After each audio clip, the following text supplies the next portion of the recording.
بسم اللہ الرحمن الرحیم۔ السلام علیکم۔ سیلف ٹریننگ قسط نمبر 12، سانس پر کنٹرول۔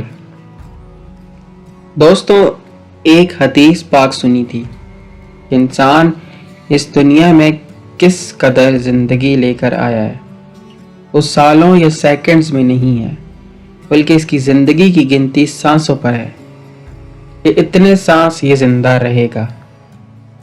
دوستوں، سانس پر کنٹرول دراصل دماغ پر کنٹرول ہے، دماغ پر کنٹرول سوچوں پر کنٹرول ہے، سوچوں پر کنٹرول نفس پر کنٹرول ہے، اور نفس پر کنٹرول روحانیت کی طرف رستہ ہے۔ سانس پر کنٹرول کرنے کے لیے یوگیوں، صوفیوں نے بہت ساری ریاضات بتائی ہیں، اور اب یوگا سارا تو ہے ہی سانس پر کنٹرول۔ بدھ مت والوں نے ایک بات بہت اچھی کی ہے کہ یوگا کو ہر کھیل میں شامل کر دیا ہے۔ دوستوں، حبس دم کی مشقیں کرنے والے سانس پر اتنا کنٹرول رکھتے ہیں کہ وہ منٹوں سے لے کر دنوں تک سانس روک کر رکھتے ہیں اور زندہ رہتے ہیں۔ انسان کی زندگی کا سارا کمال سانس کے ساتھ ہے۔ سانس ختم بتی گل۔ دوستوں، آپ اپنے اوپر غور کریں۔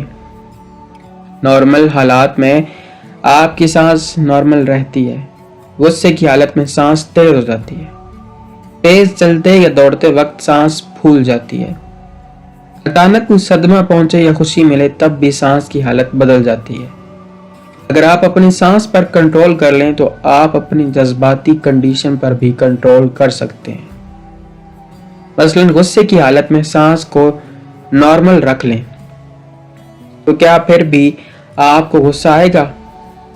اگر آپ پر کوئی شہوت سوار ہو تو اس وقت بھی سانس روک کر لینا یا نارمل رکھ لینے سے اس حالت سے نکلا جا سکتا ہے۔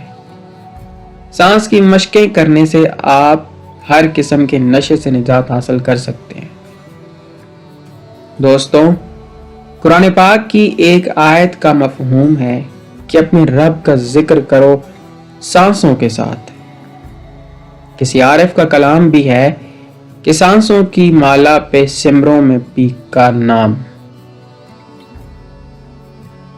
بہت سارے اذکار ہیں جو سانس کی لے پر کیے جاتے ہیں۔ وقت ملا تو آگے چل کر ہم ان کو ڈسکس کریں گے۔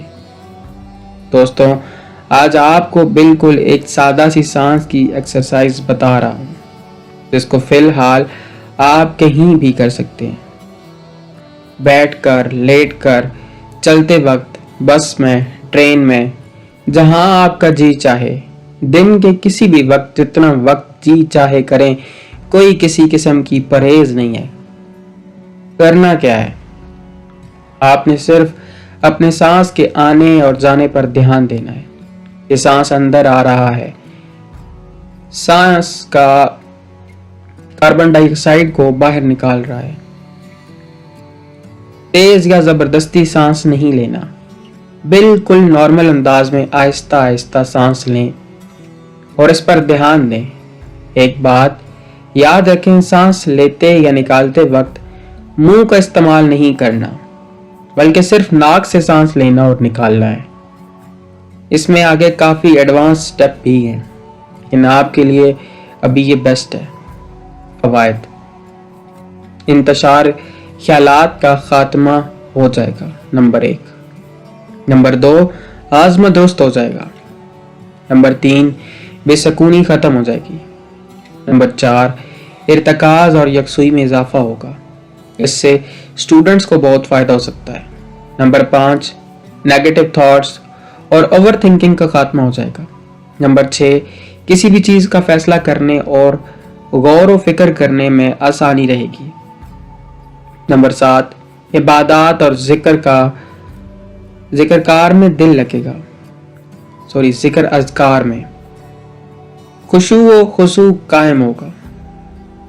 نمبر 8، اور بھی بہت سے فائدے ہیں، خوابوں تک پر کنٹرول ہو جائے گا، بلکہ خبیث و غلیظ خواب نہیں آئیں گے۔